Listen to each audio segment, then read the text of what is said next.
Hey everybody, this is Diane. Hello and welcome back to Biters. And this is Marnell. And Leah, call your dad. You're in a cult. Oh my god, that's perfect. Oh, she sure is. What a mess. What a mess. Bad dog. Definitely bad dog. Well, so we're talking about Walking Dead Season 11, Episode 4, Rendition. So I think I rated first last time. You so you get the did. honors this time. You did. So full disclosure, first of all, I think I rated it higher than I probably feel like I should have. Second, I am not sure if I passionately disliked this episode because I didn't like things that happened in it or because it truly wasn't a good episode. And I think there are elements of both.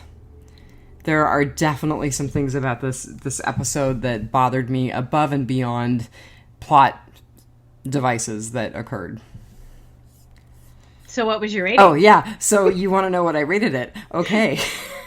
Here we are. I rated it 3.5 doomed relationships or crazy ex-girlfriends out of 5. That's not too bad. But I think I should have rated it lower. I mean, I really, really, really struggled with this episode a lot. Will definitely have to get into it because, as usual, you and I are on opposite ends because there was nothing that I disliked about this episode, but I do think that it was sort of a builder episode, not a middle book, like a builder episode. So I rated it 4.0 shared custodies of dogs. Oh my gosh. You probably haven't seen those TikTok videos where a couple takes a dog out into like a middle of a parking lot or a park or something, and they drop the leash and run in opposite directions, and the dog, will only go after one of them, and invariably the dog almost always goes with the woman. Really? I haven't seen a same-sex couple do it, so I don't know. So yeah, it almost always goes with a woman. Well, you are one of my 2 TikTok curators. So, by the way, the little girl having the meltdown about being an adult, epic. Absolutely epic. She doesn't even want to be a teenager. She wants to go back to being 4. Yes. When she didn't have to worry about being an adult and pay taxes. Oh, that is me every morning. I don't want to be an adult. I kind of feel the same way. Yeah. As far as numbers go, it was too soon for numbers, so we'll have the numbers for this episode next week. You mean we're podcasting on time? Yes, but what I'm going to end up doing is editing the one that we did on Saturday and this one tomorrow and posting them both at the same time because I'm lame. And I have to give mad kudos to Marnell because she watched all of the info that Rob Southgate had posted about taking over the podcast feed. And she ordered a new laptop today so that she could start doing some editing and some posting. So, yay! So things will be even later. No, I predict that things are going to be a little more stable. Because I have no life and live vicariously through Diane. Oh my god. My life is ridiculous. It's mostly awesome, but it's ridiculous.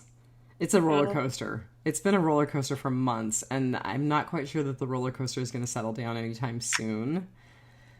So, which is why I'm the one learning, how to edit and take care of our Libsyn feed. Yeah. And yeah. I am very grateful. I'm We'll see. Going to release control. I am very grateful. You're grateful now. Wait till the podcast comes out. All right. So our title, Rendition. So my brain, of course, immediately went to rendition practices during the War on Terror. And so then I had to look up, okay, what, is my definition of rendition accurate? And it was fairly accurate, but not entirely. So here's the definition of rendition. It's extrajudicial. It's government-sponsored abduction and transfer of a person from one country to another in order to circumvent laws about interrogation, detention, extradition, and torture. So, I don't know that it 100% fits with what we saw in this episode. I think really more it speaks to the origin of the Reapers as this merc group and as this group that had fought together in Afghanistan. Yeah. So the other definition of rendition is a performance or interpretation of something. So, I mean, Daryl was absolutely doing a performance. Yeah, I'm more about the War on Terror reference, but I hear what you're saying. And we are definitely going to talk about that because I had some giant issues with that, and I'll explain it in my goods, bads, and uglies. Giant. Okay. Huge. Because I'm thinking this is fortuitous timing with... I'm thinking it's dreadful timing, and that's one of the things I want to talk about. Okay. I'm not happy. No bueno. Okay. Our writer, Nicole Morante Matthews. So she's actually someone that we've talked about before, and I didn't realize that. It's been a while since we've seen anything from her. So she actually was the writer of Find Me, which was the Leah episode last season. Which makes sense. And then she did 2 Whisperer heavy episodes, We Are the End of the World and Walk With Me. So it totally makes sense she was the writer for Find Me because in an interview with Entertainment Weekly, Angela Kang said that COVID affected the Reapers and Leah's storyline in that most of the backstory of Leah and Daryl was supposed to be told in flashback form. And because of having to film kind of around COVID, they made it a bottle episode. And I'm kind of glad that they did because I can't imagine trying to tell that story in flashback. So, yeah. Makes sense that Nicole was the writer for both because she kind of had to do both. The only other thing that I had that was interesting about her, and I had a couple of things actually. So we kind of talked a little bit about this last time we spoke about her. So she worked on Luke Cage. Mm-hmm.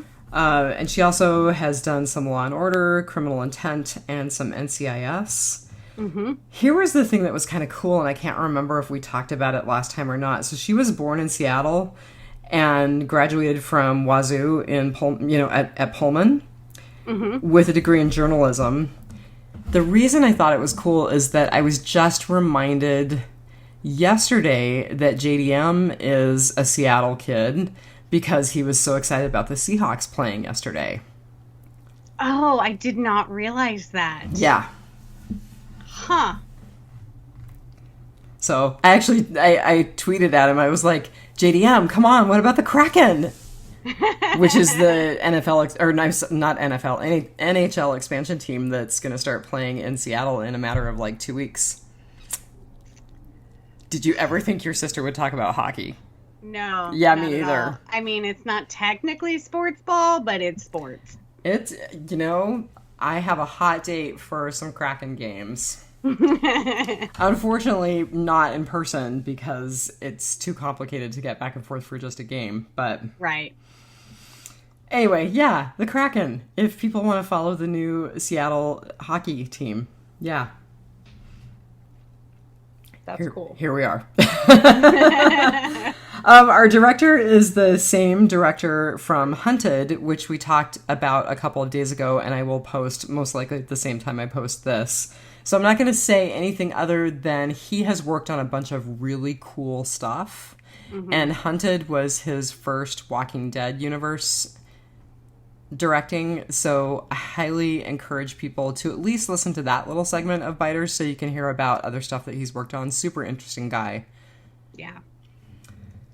All right. And then we both kind of felt like our featured cast was pretty obvious. Yeah, definitely Pope, which I Yeah. think is a really common name for a bad guy.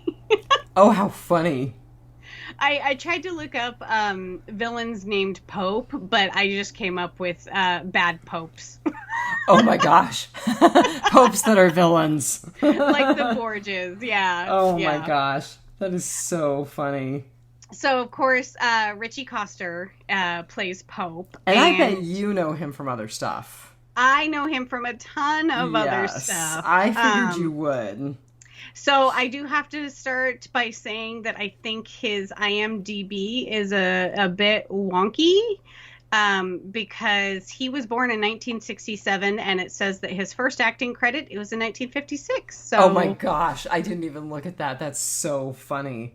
I kind of think that they mean that at the soap opera As the World Turns Started in started out in 1956? 1956. He Okay. was not in an episode until like probably 2000. So I was just That's like, wait. really funny. I looked at that and I was like, wait, he's not that old, is he?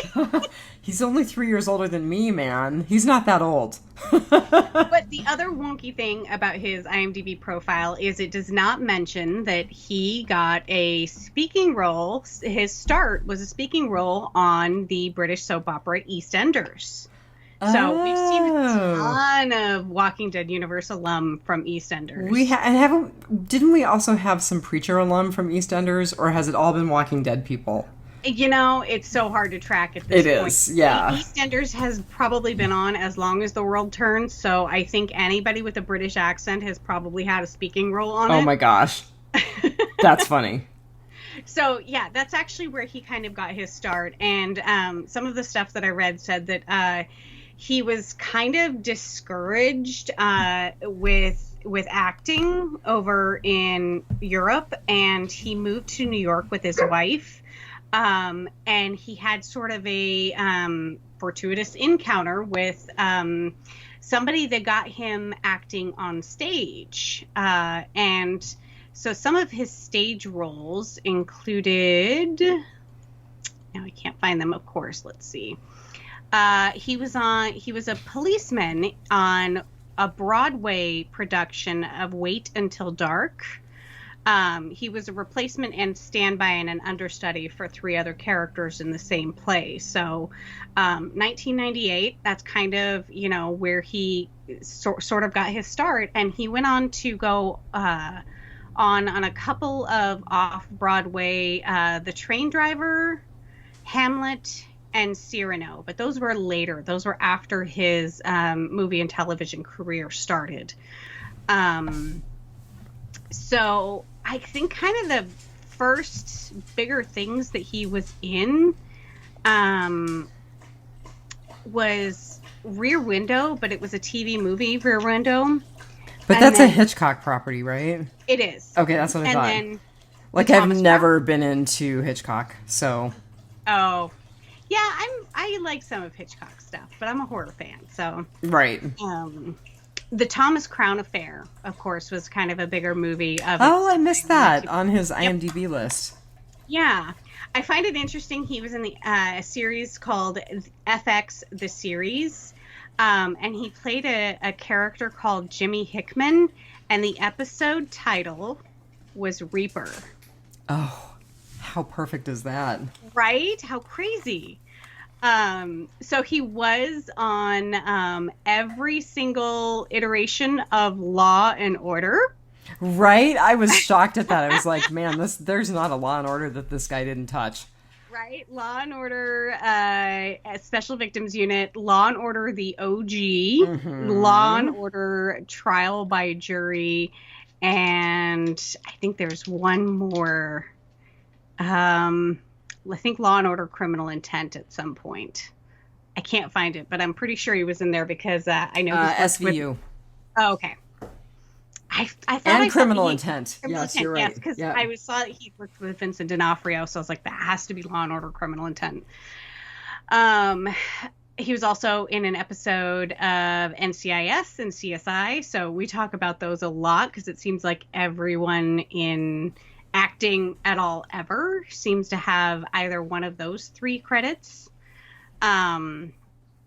He was in the Jackie Chan movie The Tuxedo.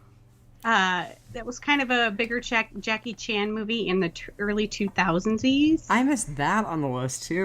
I didn't do a very good read of his list. Either that or I just don't have the movie chops that you do. And I was like, okay, don't know that, don't. And he always seems to be playing a bad guy. So he was in the movie American Gangster, and he was also in The Dark Knight.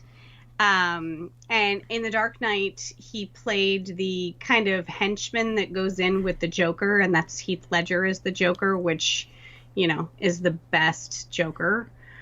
So I kind of find it funny if you go through his IMDb photos in his profile, he's kind of known for his like crazy facial hair. He always seems to have a very like crazy, like he's got like a triangle soul patch, or he's got this amazing mustache that he has in The Walking Dead now, or he's got this weird cut in The Dark Knight. So I thought it was funny, like every picture that he is in, he's got some different crazy shaven face. So check that out. That's super funny. He was in 2 episodes of The Blacklist. I kind of don't remember him in those, but he was also in the movie Black Hat with Chris Hemsworth. I forget what happened to Black Hat, that it should have been a bigger movie than it was. I mean, it was Chris Hemsworth, who is now Thor. Right. For some reason, I think it got shelved, and I don't know if it was like an issue with the production company or something like that. But it was supposed to be a bigger movie than it was, and it just sort of got released and almost went straight to DVD. He was in the show True Detective. Yes. TV series. And he was in a show that is called Happy. Have you ever heard of Happy? I don't think that I'm looking at the same thing, because I watched a movie called Happy that was about happiness in different countries around the world. Not the same thing. No. So Christopher Maloney, who is the detective SVU, from yeah, SVU. Stabler. Yes, Christopher Maloney plays kind of I can't remember if he's an ex-cop or maybe an ex or private eye or something like that. He is trying to find a missing child. He's like on this mission to find a missing child, and I think the way he finds out about the missing child is her imaginary friend comes to visit him, and his imaginary friend is a cartoon unicorn that is voiced by Patton Oswalt. Oh my goodness. It is the most bonkers show. The other half loves it. I got through about 3 episodes and went, nope, you can watch this one without me.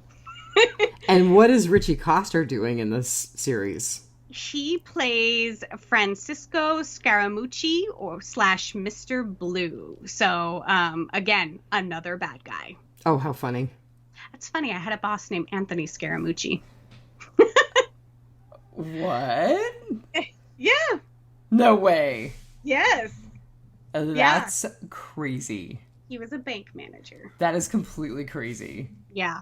Scaramucci. I just loved it. Well, I mean, what? It's like 11 Scaramucci's, I mean, that's like no time at all. Right? Oh my God. I can't believe you had a boss named Scaramucci. Yep. Anthony Scaramucci. Oh my God. So he was most recently in a TV series called The Flight Attendant, and it is one that I very highly recommend. It has, and I'm going to mispronounce her name because I always do, because I can never remember her name, Kaylee Cuoco from The Big Bang Theory. I was going to say, don't ask me. I didn't watch The Big Bang Theory, so... Yeah, so she played Penny on The Big Bang Theory, but she did a HBO series called The Flight Attendant, which was amazing. And Richie played a character called Victor, and I don't remember if Victor's always a bad guy's name, isn't it? It tends to be. Yeah, just like Pope. Don't name your kid Victor or Pope. Like, especially if your last name is Scaramucci. Don't name the kid Anthony if the last name is Scaramucci either. It's just there's not a good trajectory at this point. That's so funny. So he has I think that Richie has a Twitter account. It is not blue checked, but it is at Richie_Coster. And it only has 12 tweets. Oh, how funny. I have more tweets than he does. And 2 of them are basically, hello, tap, tap, am I on? Tap, tap, is this thing working? Oh my goodness. Yeah, so he doesn't tweet very often, so there's not much about that. But yeah, there really isn't that much about him out there. Born in London, England, attended Latmere School, and later Guildhall School of Music and Drama. He's the youngest of 4 brothers, and he is married, I believe. I accidentally just closed that tab, so I think his IMDb lists a wife. Let me look and see if I can find anything. His trademark is he's often cast as criminals ranging from sleazy opportunists to frightening psychopaths. Right. Yeah, it doesn't say... Oh, go ahead. I think that basically kind of just describes Pope, a frightening psychopath. That's what I was thinking too. Yeah. It doesn't say anything about a wife. Okay. But he does share the same date of birth as Pamela Anderson of Baywatch. I saw that. That's critically important knowledge. Oh, I think he aged better. I hate to say it, but you're right. You can only do so much Botox filler and, silicone before it catches up with you. Sunscreen, everybody. Wear your sunscreen.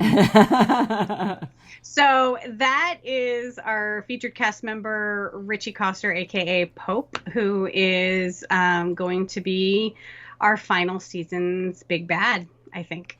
Other than the Commonwealth. I don't know. I can't remember which Forbes guy it was because there were articles by both this week, but one of them was basically saying, okay, now that Daryl has infiltrated the group, we're not going to have this group of baddos for very long. So, and we haven't met a big bad in Commonwealth yet. Right. So speaking of the Forbes guys, I did read both Eric Kane and Paul Tassi's reviews, and I think Eric Kane was a little overly critical. I think I fell more on the Eric Kane end of the scale. Okay, so here's the thing. I agree with him when he said whatever exciting tense moments this episode could have were robbed of all gravitas by the fact that 99% of the characters were new and disposable and essentially irrelevant, and the important figure in the equation has a plot armor thicker than redwood. Daryl will be fine, and we know it, and that makes our connection to the episode precarious at best. Yes. Yeah, so the whole, Daryl's in peril. No, he's not.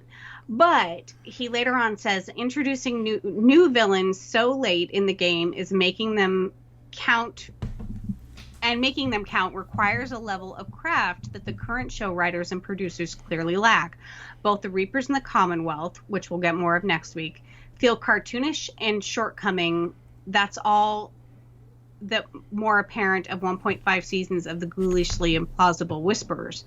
So he's bugged about the fact that these are throwaway bad guys, and he doesn't care about them because we haven't haven't got to know them. It's too late in the game to introduce bad guys like this. And I'm like, okay, but we are four episodes in to a 24 episode season. Mm-hmm. So Yeah, you haven't gotten to know them yet. Give it a couple of episodes. So that's why I think Eric Kane was a little overly critical. I related to a lot of what he said, which actually kind of takes us into Whisperer's Corner. So let me flip my page, and I will say, if you hear children screaming in the background, it's not because I am doing terrible things to the neighbor's children, but they are barking again. Oh my God, they are so loud, these children. I am so tired of them. Oh my God. Two-legged children. Ugh. Yeah. She doesn't like my 3 and 4-legged children. I don't like her 2-legged children. We're pretty even. That's right. You have a 3-legged child. Yes, I do. So it was Paul Tassi who said that he doesn't expect the Reapers to last too long because Daryl has infiltrated them. But he is very intrigued about how extremely political the storylines are going to be this season, because we have the Commonwealth, which is going to be You're totally stealing my Whisperer's Corner. You can just do it. Sorry. It's totally fine. Go for it. No, take it away. Go for it. No. Well, that's all I had to say was that the Commonwealth is going to be extremely political, and then now we have this group of former soldiers, former mercenaries from Afghanistan, and of course that is a huge storyline in real life right now with the exit of Afghanistan and all of the refugees. That wasn't entirely what he was saying in his article, though. No, not entirely. Yeah, no. Yeah. Basically, he was saying Commonwealth kind of has this whole eat the rich theme going on. Like, you know, it's horrible that people are still getting rich off of the backs of other people, even in the zombie apocalypse. And that the Reapers are kind of the Proud Boys of the apocalypse. Oh my God, he did say that. He did. He went there. He went there. Yeah. Yeah. He did. The title of the article was The Walking Dead's New Villains Are a Psychotic Christian Militia. Yeah. He went there. Yep. It's kind of hard to avoid going there. Yep. I mean, because The Walking Dead went there. Right. We didn't go there. The Walking Dead went there. That's right. And every other blogger and reviewer and followed. Yeah. Yep. Okay, so a little bit of stuff that I have that's not related to Forbes, and I will talk a little bit, pardon me, about Eric Kane at the end of Whisperer's Corner. So the Daily Express actually had an article that said that fans complained that they didn't recognize Leah because she looked older and because her hair was really different. And I was so validated to hear that other people were thinking that, because I was like, what? I know that's Leah, but what's different? Her hair was so much lighter. Yeah. Yeah. And I'm like, okay, like, I can see that, like, in the episode, like the episodes that she was previously in, they were kind of, they were tinged with, like we had mentioned that the coloring of the past and the present. No, her hair was red. I went back and looked at pictures. Yeah. I mean, it was like strawberry blonde, but it was red. It wasn't like white blonde. Yeah, I was trying to go, okay, like maybe she's washing it more now and it's bleached out. Well, there's probably not a lot of hair dye in the zombie apocalypse. I mean, there is if you're in the right superstore, but you know. But of course, she was probably just as much out in the sun taking care of her little ranch home cabin than she is now. And so, and you know, now she's probably wearing a hood more often, so you'd think her hair would darken. But yeah, I was in the same place. I was like, is that... Yeah, I can't tell. Well, like I said, I totally knew it was Leah, but I was like, what's different? Yeah. She does look older, and the hair looks different. And then I was validated, totally validated. All right, so there are people on Twitter shipping Carol and Leah. Kalia, hashtag Kalia. What? Totally. And like, I mean, it kind of started out with, they'd be really cool friends. And then it kind of turned into, I think that they should just bail on Daryl and go to Mexico together. No, so, I don't. Yeah, Kalia. Mm-hmm. It's a thing. Leah is a badass warrior chick, but I kind of think that Evil Carol would eat her alive. Oh, Carol would pretty much eat anybody alive, and She Leah's crazy, so she'd bake her cookies and yeah, poison her. Like, yes. yeah, yeah. Um, there really wasn't a lot in the news. I am still intentionally avoiding Fear the Walking Dead and World Beyond news. I'm just irritated by the whole thing. So, yeah, you're not getting any of that from me. So, Eric Kane, his article was The Reapers, more like the Repeaters. And he actually compared them to the Claimers back in season 4, which I was like, huh, okay. So I went there too. Did you? Yeah, so I was like, okay, everybody wants Daryl on their team. Like, the Claimers wanted him, our group wants him, the Reapers wanted him, even Negan wanted him. Yes. You know? Like, everybody wants Daryl on his team, and poor Daryl keeps getting freaking tortured. Yeah. There were a lot of flashbacks to when he was in prison with the Saviors, I thought. Yeah. Yeah. We will definitely talk about that a little later. And then what you had mentioned, well, so Eric Kane was like, none of these villains are new or original. And he kind of listed out like all of the different villains and how similar they were to each other. I actually felt like the Reapers are very similar to the people who had La Colonia in Fear.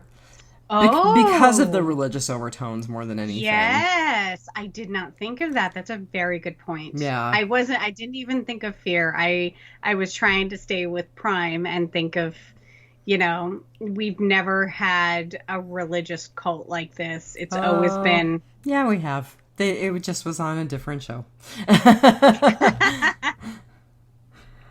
And then he brought up what you brought up, which is that there's this total plot armor, that Daryl getting waterboarded wasn't concerning at all because Daryl is going to have a spinoff with Carol. Or in the fire, anything like right, that. Yeah. Right. Can you hear those children barking? Oh my God. For people who are listening who don't know if you've gotten this far, so basically the first night that I was in the house, the neighbor was awful. And she was like, your dogs are really barky. I'm like, lady, we've been in the house for 6 hours. Give me a break. And then, her children, constantly scream and thud and are just horrific. And so I'm like, I'm not silencing my dogs anymore. Yeah. No, my dogs get to go out and be barky as much as they want. I'm trying not to be sweary. So... I abide by the local noise ordinances. After 10 and before 7, the dogs are not allowed to bark. And other than that, you know what? Your children scream, people have their music loud, and, half of the year from, June through January 3rd, the people are letting off fireworks, constantly. So I'm like, you know what? If you're going to let off fireworks at 11 p.m., my dogs are going to bark at 11 p.m. So... Honestly, if she hadn't been so nasty, I would be a little less irritated, but she was nasty. So... All right, goods, bads, uglies. I get to go first. You do. So, my good is very small. But I will say that some of the cinematography was really good. I actually like the scenes that really stick in my brain as scenes that were visually interesting and actually made me rate it a little bit higher were the night scenes after Daryl and Leah escaped from the burning cabin. Before he got dumped in with Pope, but after, just kind of while they were standing in front of the burning cabin confronting Pope. It was visually very interesting. I liked the cinematography for that. So yeah, that's my good. That's it, huh? That's it. Wow. Okay. Tough act to follow. So I'm gonna go a little off of Eric K, off of his review, in that I actually love that we're finally running into a Christian type cult. You know me, I love a good evil religious storyline.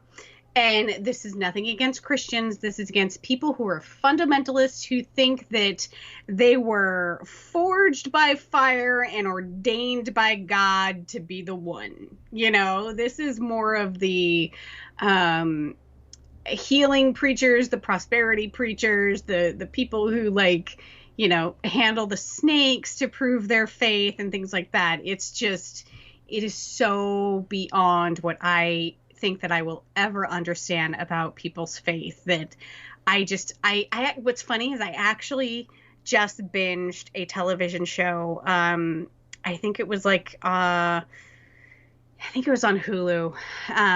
So it was probably NBC or ABC. It was all about cults, and they went through, you know, everything from Charles Manson to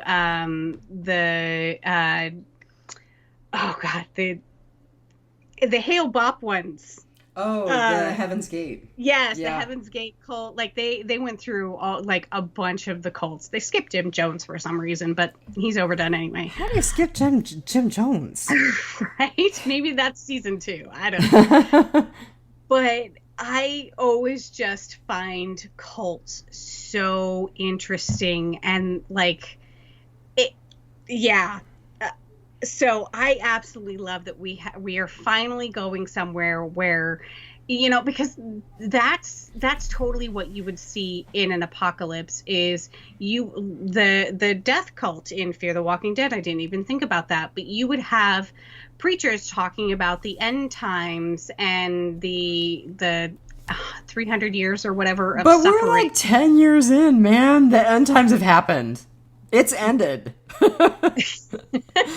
Sorry. But apparently these guys are ordained for something. I don't know quite what yet, because they seem to kill everybody that they come across. So are they here to just, like, cleanse the planet of you know, the rest of the people or something? I don't know. You know, that's a good point. I mean, we got a lot of Sound and Fury about we're ordained in the fire, but you're right. Ordained to do what? Right. And I think we kind of see a little bit of a glimpse of that in the sermon that Pope gave us tonight in this episode. One of the things he said was, we saw God everywhere, in the blood, in the horror, and in the death. So if that's where you're seeing God, then I'm pretty sure that like, you're here to do nothing but kill everyone you come across. Right.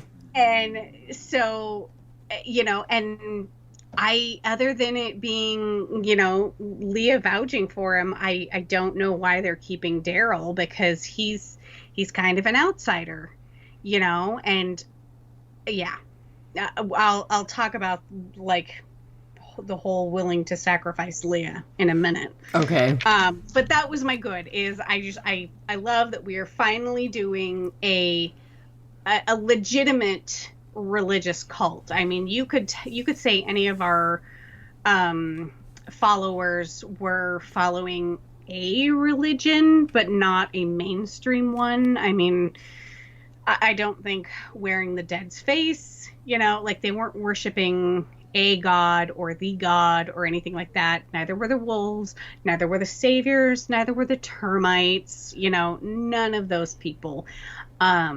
We have mostly in The Walking Dead had this image of God that Herschel brought us, you know, and it was the loving Christian God. And so now we're seeing fire and brimstone and end times. So I love it. That's truly why you like this episode, is because it was very culty. It is. I'm fascinated. Love me a good cult.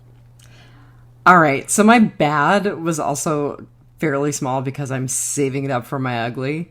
The Reaper's costumes. So Leo's costume, I was like, please, you look like you're a reject from a Star Wars movie. And then the big guy with the skull face, I'm like, all right, Skeletor, simmer down. Was it Eric Kane or Paul Tassi who called him Call of Duty? Oh, that's funny. Yeah, I just, I don't know. It just seemed like a lot. And I mean, Angela Kang gave a very kind of long-winded explanation about masks and how mercenaries wear masks and blah, blah, blah. And I was like, I'm not having it. Yeah, no. I think I don't, I mean, I guess maybe mercenaries wear masks, but it's more of the balaclava style. It's not. Right. It's not Skeletor. Yeah, and so I think the masks are more like a war paint where warriors used to paint their bodies in terrifying, like blood or make it look like skeletons or like in order to throw the enemy off kilter, and it's sort of a terrifying tactic. And, we've seen people wear other people's faces. So, yeah, these masks don't faze us. Yeah. Yeah, I get what you're putting down. All right, what's yours? What's your bad? So my bad is Leah was still willing to go back to the Reapers after they almost burned her alive to test Daryl. Mm-hmm. They were willing to sacrifice one of their brothers at arms in order to test this new guy. And her and Pope seem to have a very close relationship.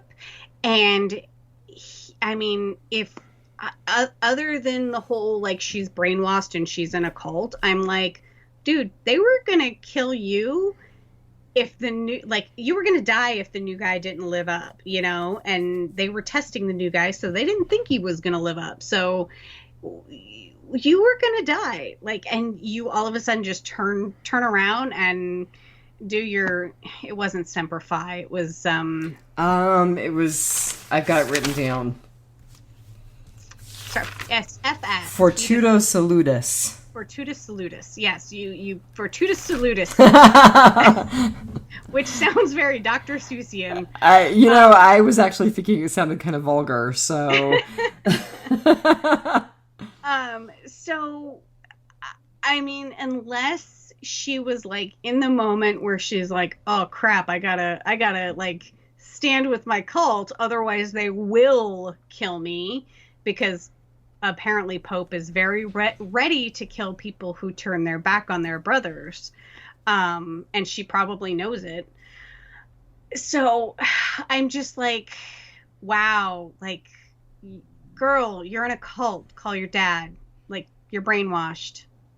Yeah. So that was my bad, I was very surprised. And like I said, other than the fact that it's like, okay, I need to do this thing right now or I'll get killed. I really hope that sort of sparks something in her going, maybe these aren't the guys I thought they were. Maybe these aren't my brothers. It sounds like she's been involved with them for a really long time. I mean, I think they've pretty much shown themselves. Yeah, and I get the bonds of war and things like that, where, you'd kill for these people, you'd die for these people. But I really hope that those people don't kill you, So I'm a little worried for Leah, and she doesn't quite have the bulletproof vest that Daryl does. In fact, I think she's, Are you worried for her? I would be kind of okay with, yeah. I don't think she's redeemable at this point, although they've redeemed Negan, so here we are. Yeah, they've redeemed Negan, they've redeemed Dwight, yeah. So, but I mean, how can Daryl go off and leave Leah to go off on an adventure with Carol? So I'm worried for Leah and I'm worried for Dog. So that's where I stand with my bad. The dog better not die. No. Dog's the best thing going. Yeah. Maybe Dog goes off with Leah, and I still don't like that ending. No. All right, what was your ugly? My ugly was a bad ugly, and I'm just going to throw down. And it's not very long, but to me it was huge. I was like, all right, if you don't have AMC Plus, you're seeing this on September 12th. If you're seeing this, if you have AMC Plus, you're seeing this well before September 12th, like maybe on September 11th. Oh. All of this freaking war on terror imagery, all of this talk about Afghanistan, all of these talk about mercenaries, and I was like, no, Walking Dead, do better. You guys had a pretty good idea, even with the pandemic, even with COVID, you had a pretty good idea that this was going to air when it aired. Do better. This is not okay. Okay, I get it. And I gotta tell you, I mean, I'm not like an uber patriot, right? I'm not the person who's like, I have to re-traumatize myself with hours and hours of 9/11 coverage on 9/11. No, I'm not that person. But I got really, really mad watching this episode. I started it on September 11th, and I was like, this is not okay. And I didn't even think of that, and I actually watched a couple of 9/11 documentaries. And my brain, for some reason, did not go to 9/11. It went to the current withdrawal from Afghanistan. Mm-hmm. And I was like, they could have predicted that. But no, you're right. This was a little too close to 9/11. Yeah. And I will absolutely give you that. That's tough. Walking Dead, do better. Angela Kang, I have more respect for you than that. Yeah. Yeah.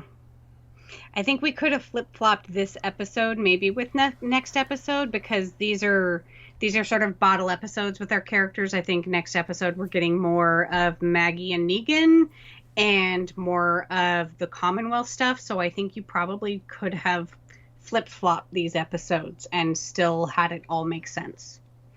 Because you'd have just had this week, what the heck? We still haven't seen anything with Daryl. You know, we would have the people like, what the heck happened to Daryl? But I think that probably would have been a lot better than, the triggering imagery of 9/11. Yeah, and you know, maybe nobody else's brain went there, but my brain went there. Yeah, well, it's there now. So yeah, I didn't like it. No, I totally get it. And I will absolutely give that one to you. So, your ugly, was it a good ugly or a bad ugly? So initially it would be a bad ugly, but it's definitely a good ugly. So I said earlier that Daryl keeps getting held hostage by these groups. And of course, I think he was really, really only held hostage by the saviors. The claimers really just invited him to join immediately. It's not like they tortured him into joining. They didn't torture him into joining, but they tortured him into staying, or they tried to. Yeah. So poor Daryl, like getting waterboarded and, all this kind of stuff. But Daryl makes a really, really good hostage if you're in his group, because it took a lot for him to give away anything, and what he did give away was a lot of BS. So, I mean, in the beginning, we see him counting how many Reapers that he sees on his fingers. You see his fingers move, and he's seeing them. Oh, that's what he was. I was trying to figure out what he was doing. I was wondering if he was signing, and I was like, why would he be signing to Leah? She's just proven that we can't trust her. So he was seeing faces or masks through the burlap, and he was counting them. And later on, when he was admitting, okay, the woman, she's their leader. There's a tall, skinny guy, which I assume he was talking about Negan, and a preacher who carries a shotgun. He said those three, and he's like, they were going to meet up with their other group of about 30 or so.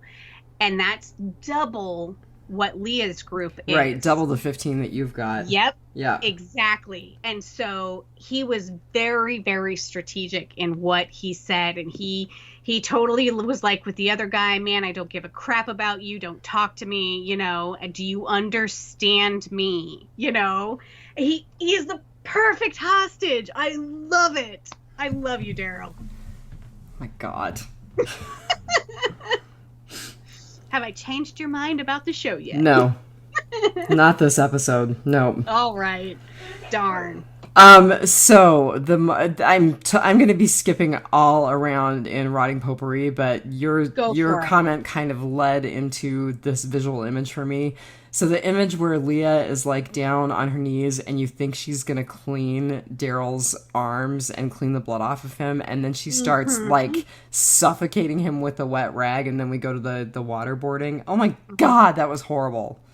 What was the point of pretending you were going to clean him off? Right? I don't know. You had him tied up. You didn't need to pretend anything. You could have just gone around the other side of him and put the wag over his face and choked him out. And so that kind of stuff is where I'm like, I don't know if I didn't like this episode because I didn't like stuff that the characters did, or I don't know if I didn't like this episode because it wasn't a good episode. Like all of the War on Terror stuff, that was not good. No. Yeah. I'm ticked off that Leah turned out to be so horrible. I'm ticked off that Pope is just a jerk.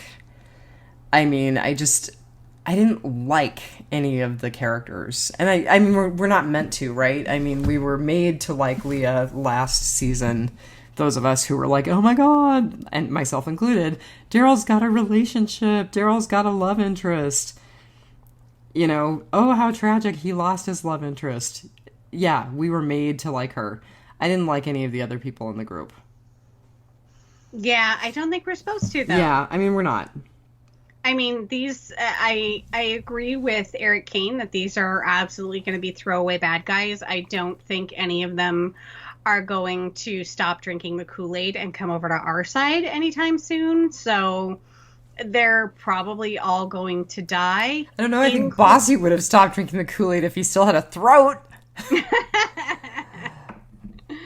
Oh, man. We're going to talk about that, too. Yeah.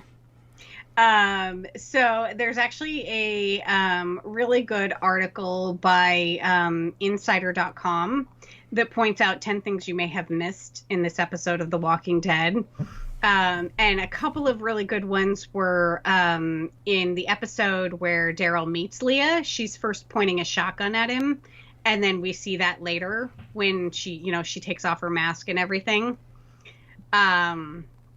Same kind of imagery. She's pointing her shotgun at him. And then the little pocket knife that he and Carol kind of kept passing back and forth that was actually Leah's in the episode Find Me. It actually had FS carved into the handle. And of course, that more than likely stands for Fortitudo Salutis. Oh, right. Yeah, so that's a little bit of a callback to that episode. Yeah.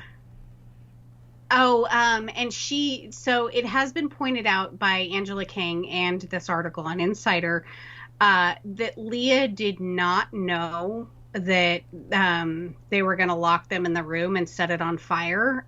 Eric Kane chastised Leah for kind of going along with that plot, and she didn't. She did not know.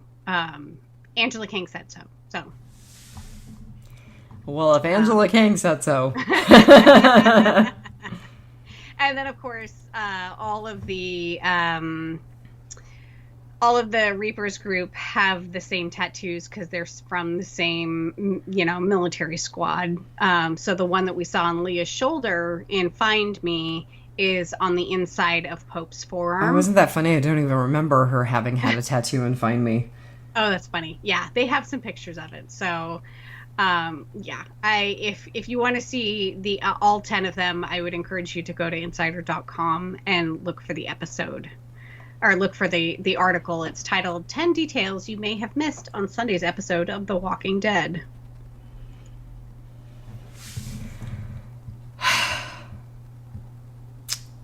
You're all over the place. Where are you going? All over the place. Okay, so I have so many questions about Daryl and Leah's relationship because, it was months. It was like 18 months, right? Yeah. It was for a really long time that they were together, and I wrote down Daryl was never honest with her about his group in all of that time.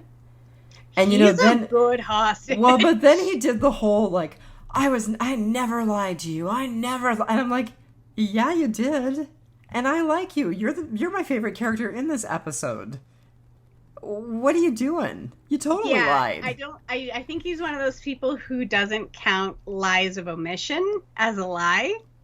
But he did. They were by this point anyway. They were lies of commission. I mean, he was like, "Oh well, I just ran across them on the road, and I didn't have anything to do with them, and I just, I mean, total lies." And I'm not saying that what we know about Leah now makes me feel like she deserves a lot of honesty, but I mean, certainly in Find Me, when they were together for months and months and months and months and months, I felt like they had like a real relationship. I was going to say, and not just together for 18 months, but like one-on-one, very intensive. Right. Like they have no outside people. Like it's just the two of them on a deserted island. I mean, maybe I'm just being stupid because I'm in love, but... Maybe they didn't do a whole lot of talking. Just saying. Fair enough. Fair enough. Daryl had a lot of time to make up for her. Yeah. Oh. So, dog. I'm really wondering, do we really think that Dog would have been more loyal to Leah after being with Daryl for all these years? So, I mean, I know you said the thing about like the TikToks where they always go after the woman, but yep. I mean, he hasn't seen Leah in years, and he's like hardcore bonded to Daryl. Right. I mean, like that is one of the most obedient dogs. Like, he releases when he's told. He goes where he's told. Like, yeah. So, I mean, other than the excitement of recognizing the woman who had you as a puppy, I think Dog would have done the whole I'm torn, like, which way do I go? But Dog was solidly like, nope, sorry, man. Yeah, I'm sitting right here. Mom's here. Yep. Yep, Mom's back. You're chopped liver. Okay, I'm just going to keep griping. So I wrote down, oh my God, this is so cold. Like, she hasn't seen Daryl in years and pulls a shotgun on him. And he is like, just let me go. We'll just leave and we'll never see you again. Like, she means nothing. And I'm like, could we please have an explanation? Could someone please explain this? Because there was, like, passion and he was tormented and looking desperately for her. And now it's like, well, I'm going to shoot you and I'm just going to leave you. She didn't know that. He left to go find Rick.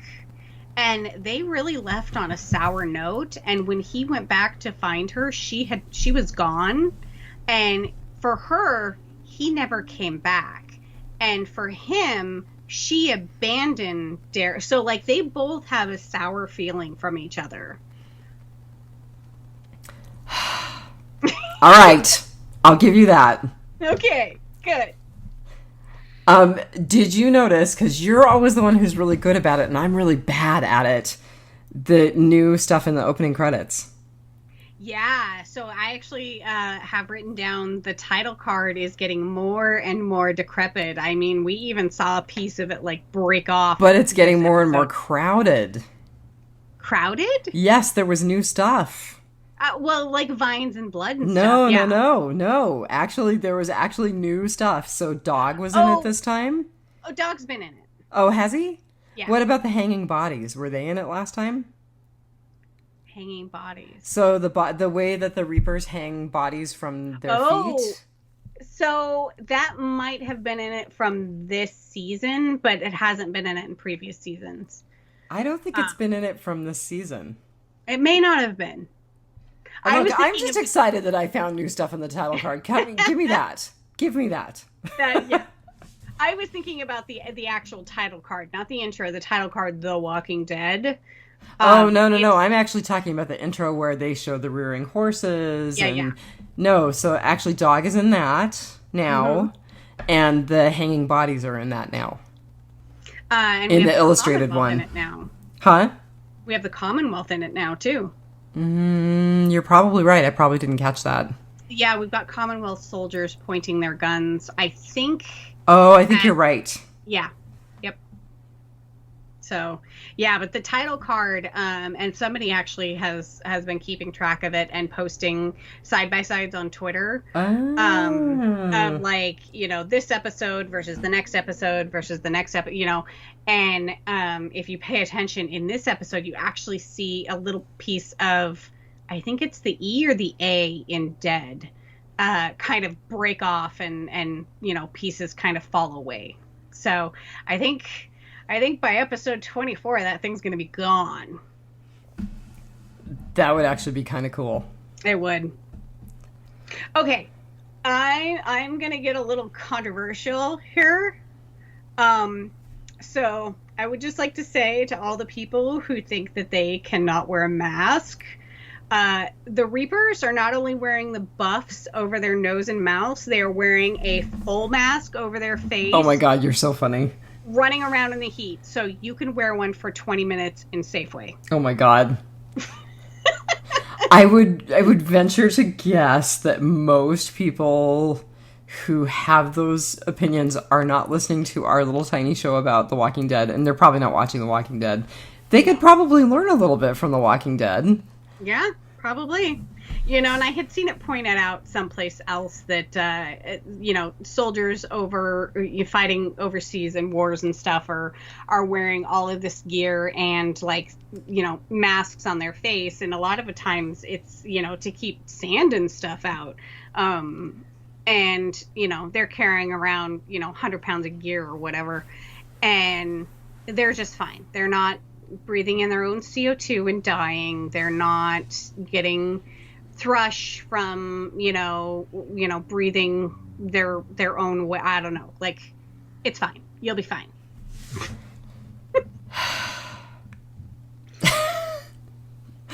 Yeah.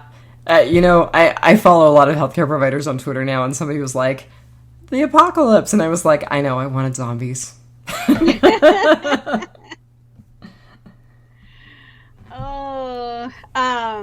So there's a really good article on Gizmodo.com that sort of summarized the Reaper's whole story. And I was trying to listen to Pope, but it was a little difficult to. It was like Eugene without the humor. Let's be honest. Yeah, and I mean, I am not one to sit through a sermon, so I had a little bit of difficulty keeping focus, but so there's a really good breakdown on Gizmodo.com. So it talks about prior to the apocalypse, they served as soldiers in Afghanistan and did terrible things, and they quote we saw God everywhere. He was in the blood, he was in the horror, he was in the death. When they formed a mercenary company, they did more terrible things in Afghanistan, but were well paid for it. We did all the ugly, dirty work no one else wanted to do, which I kind of liked the snarky comment that Leah made about, Daryl's like, I didn't know you were a merc. And she's like, it's the same job. We just got paid better for it. And I was like, yeah, you're being paid by the same people. There's just less of a paper trail when you're a merc. Just saying. I will say, and this is very sad, and God, I wish I could remember the name of this documentary, because it's a documentary about private contractors. That's what we called them in the War on Terror. Like Blackwater. Right? But so these soldiers did make a lot of money, but there's no health insurance. There's no help if they get injured. I mean, God, I wish I could remember the name of the documentary, because it was devastating hearing some of the stories that these people had gone through. Sorry, I'm typing. Are you looking? No. So there is actually a really good show. It was okay. I won't say it was really good. It got one season, I think. And it was kind of a comedy show. I think it was supposed to be like this generation's MASH. Okay, you're freaking me out. You lost me at comedy show. But it was set in Afghanistan on a base, and it was called Whiskey Cavalier. No, Whiskey Cavalier was Lauren Cohen's show. Oh, okay. No, Whiskey 68, Whiskey 69, something like that. God Dude, I am not tracking with you. So it was Whiskey 69, and they actually did an episode where they tried to lure away this company of mercenaries that were, contractors, basically government contractors who were mercenaries, tried to lure away some of the soldiers because they're like, hey man, it's better pay, like our barracks are way better, we've got air conditioning and Xbox and all this kind of stuff. But it was like they were horrible people doing horrible things, and not expected to live through their contracts. Like these guys, that's why they were so horrible, is because it's like, we're probably going to be dead in 3 months, so why don't we just do whatever the hell we want to do? So that's really actually unfortunate, because I think that paints a lot of people who chose to try to monetize their skills in a really bad light. It does. I think that I'm going to swear Rob Southgate. I think that's really shitty. But it's also really shitty that we don't pay our soldiers enough. I agree. Yeah. But, it's also shitty that people like Eric Prince, boy, we're getting really, really sweary and political, like, take advantage of these people. Mm-hmm. It's horrible. Okay, yep. We probably need to move on. Okay, so the rest of it goes on to say, when the zombie apocalypse started, they were hired to fight back in the States, presumably against the zombies and many living people who were losing their blank over it. The real dirty work started after the fall. One day, God came, apparently, and an increasingly panicked government just started dropping a ton of bombs on the place. And Pope implies that at one point, they were intentionally dropped on the squad. That included somewhere the mercs were. They holed up in a church, and despite all of the destruction raging around them, they all emerged without a scratch. And that's when I knew we were the chosen ones. And so, like, the article really encapsulates, like, exactly where these guys came from and their backstory without all of the sermon, So, like, I got so much out of this Gizmodo article that I kind of, because I didn't realize that, like, they were brought back to the States to deal with, and I remember a little bit of that, but it kind of made me think of the mural that Daryl saw in the subway, where the people were basically tearing apart the people with crowns, and it wasn't the zombies doing it, it was people. And so I kind of think that imagery is like what the mercs were supposed to deal with. The government brought back these guys to basically kind of protect the ruling class. And when, everything went to hell, they just were like, you know what, you're disposable, and just carpet bombed everything. So what you're basically saying is this episode that you really liked, you had to read a bunch of articles on the internet to grok it. Yes. I'm just saying.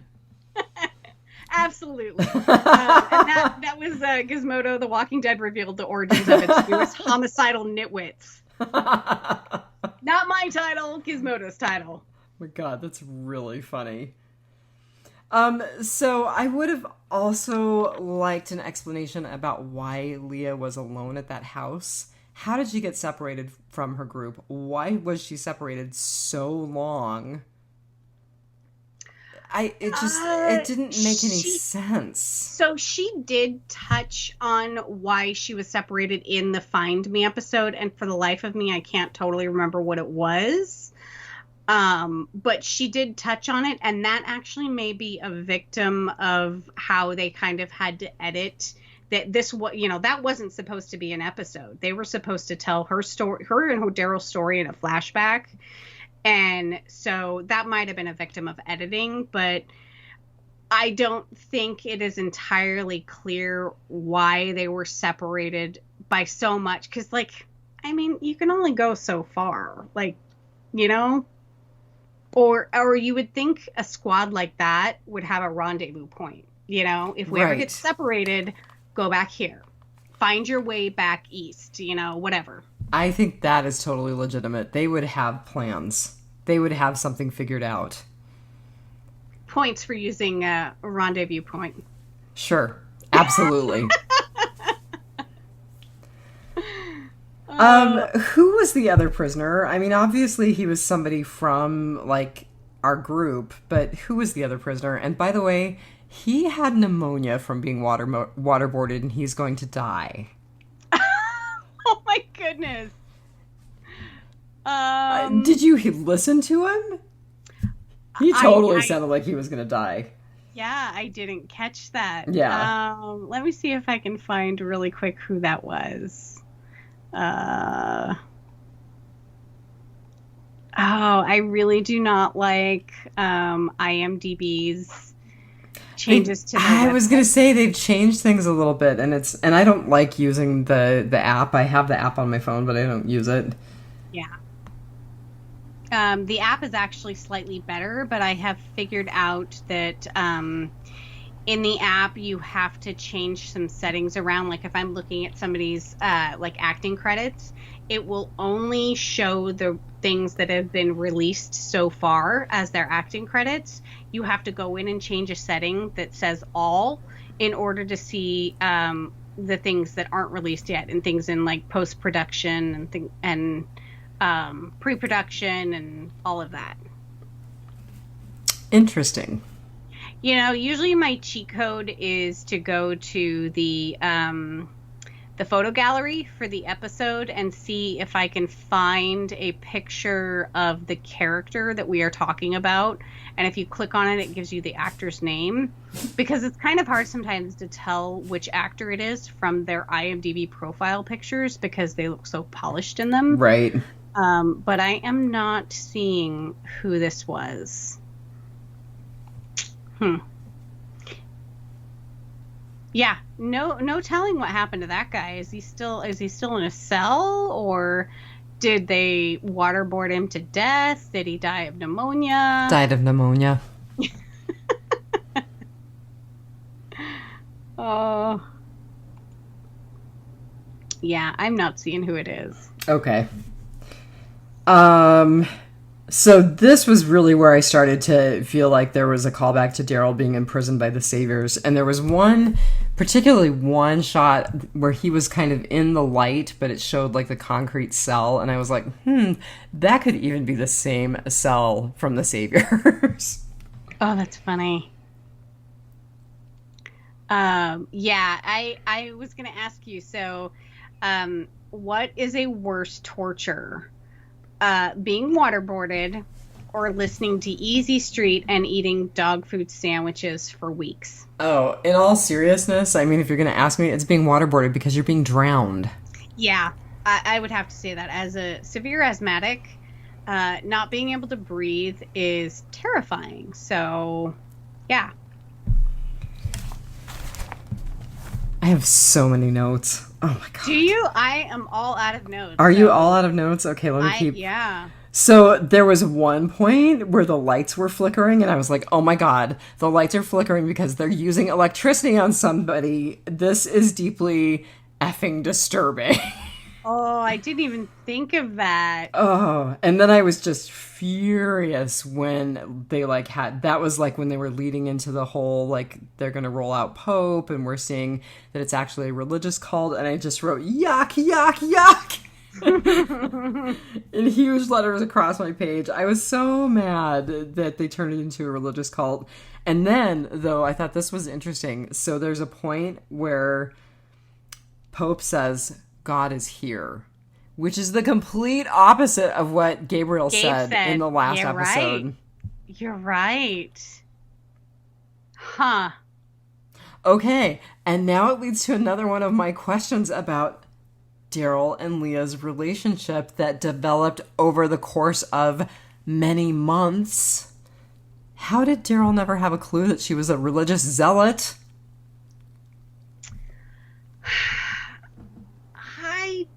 I think she's more committed to her squad than she is the god. She totally did like the weeping and crying stuff when Pope was first introduced to us. That it's a father figure for her. Yeah, Like, but it was weeping and crying about religious stuff. yeah, I don't know. Yeah, it was.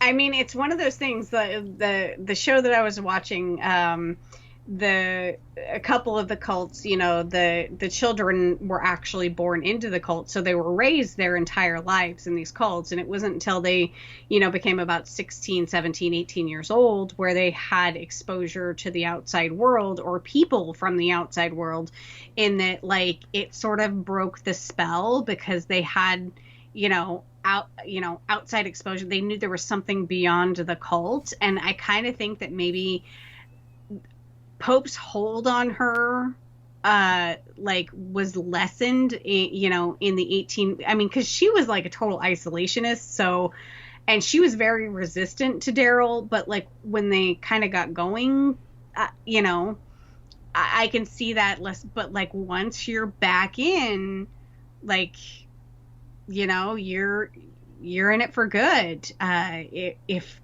If you get out and then go back, like, I think it has like a double sway over you, because you know what else is out there, and that's worse than the cult. You believe that is worse than your cult. And so, when somebody is telling you that you are the chosen one, you are chosen by God and forged by fire, that, everyone wants to be special. But again, how did Daryl have no clue? She had no clue about his group, so apparently they didn't do a lot of talking. They didn't do a lot of talking, and the little bit of talking that they did a lot of lying. Yeah. I mean, every scene that we saw them in, they were like, there was no chit chat. They were like laying in front of the fire, half naked, or all they were naked, like across from each other at the breakfast table, not speaking. Conversation was very awkward for the both of them. Neither of them people very well. Which, I mean, after the last year and a half, I totally get, because 3 days in the office is way too much. It's like a day and a half too much. Yeah. Seriously, like my first full day back in the office, I was just like, I had like a mini breakdown, like by 11 a.m. and I was like, I can't do this. People are awful. They're loud and just like, I can hear people clipping their nails and chewing and breathing and on the phone. Like, I can't get any work done. Yeah. No. They're not people. And so they didn't people together. They did not. No. Yeah. I think both of them got to know each other very well, and not at all. I would go to the not at all. I wouldn't even pause at the very well. If you see someone naked for 18 months, that, to me, that's very well, but, apparently not at all. I will stand to bet that she doesn't even, did she know about Merle? Yeah, because I think she talked about him having a brother and what it was like, because she had brothers and hers were brothers in arms. I think I remember that. I remember her talking about her, quote, family or brothers in arms. I'm not sure that I remember Merle being a part of that conversation, but she probably doesn't know his name, and she probably doesn't know the relationship that Daryl and Merle had, so yeah, I don't think they did a whole lot of talking. And it really did strike me when Daryl was like, I've never lied to you, and all the time, and I'm not starting now, or haven't started now, or something like that. And I was like, okay, like, Daryl makes a really good hostage if he's on your side, but that was a big old lie. Oh yeah. Yeah, so I guess you can say you didn't lie to her because you really didn't tell her anything to begin with. So what was Daryl's game? Survival? Revenge? Leah, dog. Survival and keeping them off the trail of Maggie and what remains of her group. And I do think that he's going to try to single-handedly take this group down from the inside. Oh, yeah. Yep. Oh, so I think this might be why I was so mad. I wrote down, and I'm pissed I invested so much emotional energy in Leah last season. God! I'm not. The only thing I will say, and this is not a spoiler because I have not watched ahead, so I don't know, but I'm a little peeved about IMDb posting season 11, episode 6 thumbnail pictures. Oh, yeah. See, I don't look ahead, so I haven't seen them. Yeah, so what happens when we find Connie? Daryl likes Connie. Yes. Like, are Connie and Leah gonna duke it out? Because unfortunately, my money's on Leah at that point. Mm-hmm. So yeah, there's a thumbnail, there with Connie's picture. So. Okay. Maybe it's a flashback. We don't know. No, it's time for them to dial Connie back in. Okay, I want to talk about one more thing before we wrap it up. All right. Bossy getting killed, getting shoved in the fire. So I'm just going to tell you that he died so fast. Yeah. Oh my God. He died really fast. I'm sorry. Yeah. That person would have been tortured horribly for a while. And he died in like 2 minutes. Yeah. And looked like the dude from Indiana Jones and The Last Crusade. No, not The Last Crusade. The first it was The one. Last Crusade. Was that the first one? Okay, well, the Ark. Oh my God. I totally... So the Ark... Yeah, I'm being ridiculous. He looked inside and his face melted off. Yeah. And, okay, so the one that I was thinking of, The Last Crusade, where he drinks out of the wrong goblet. Same thing. He chose thing. poorly. Yeah, he turns to dust. And yeah, no. Either one works. I was actually thinking Freddy Krueger, but okay. Yeah, I could see that, and I could see that you would make that assumption. Yes. Yep, because I'm 41 years old, and the only thing I still have nightmares about is Freddy Krueger. I will say, so, I wrote down that Pope is clearly a madman, and I don't understand why all these people would follow him.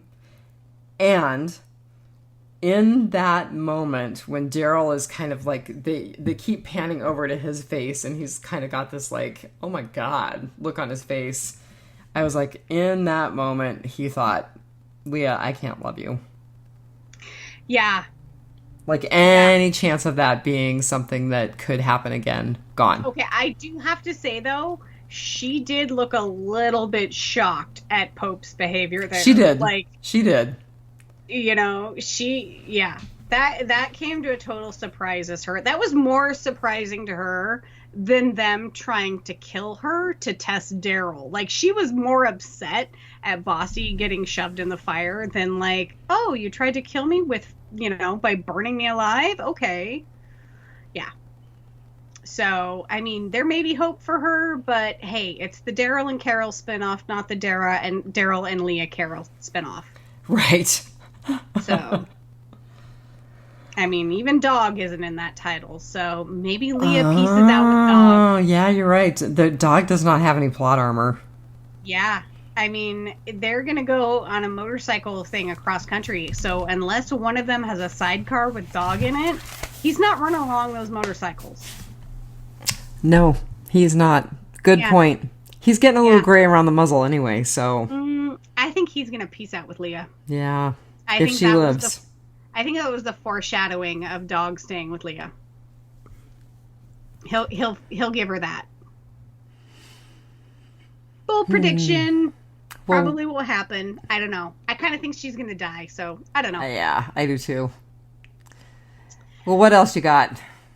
I don't have anything. Yeah. Yeah. Next episode is called Out of the Ashes, but it doesn't look like Daryl. Bossy's not coming out of the ashes. No, I don't think so. I don't think that refers at all to our Forged by Fire group, because it looks like all Maggie and Commonwealth stuff. So Interesting. And interesting that they would choose that title. That's certainly intentionally misleading. Right? So... Well, I hope you like the next episode better. But I do have to say, at this point, Rendition is the lowest rated episode of the season. And that actually includes next episode, Out of the Ashes, which if you have AMC Plus, you already have access to. So it has just under 1,000 reviews right now, and it's getting an 8.7. Ooh, which is quite a bit higher. Right, and Rendition with about 2,400 reviews is just an 8.0. Yeah. So, yeah. All right, I got nothing else to say. I'm sorry I was so down on this episode, but I was really down on this episode. And again, I mean, can you see that... I mean, some of it was truly, like, there were just things that were not good. And some of it was truly, I just didn't like the characters. And I didn't like what the characters did. And I get it. And so, like, I'm interested, you know, whether the viewers, you know, loved or hated this episode, or maybe a la carte, maybe little from column A, little from column B. You take my side, you take Diane's side. All right. So next week's episode, Out of the Ashes, we are actually podcasting on time now. So yeah, I can't promise that we're going to stay on time because my life is crazy, but we're working on it. I was going to say, at least we're not behind right now. Yeah. So. Except I'm behind editing and posting. So I can finally say, until next week, just remember, take it one dead day at a time. Have a good week, everybody. Have a good week. Bye. Bye.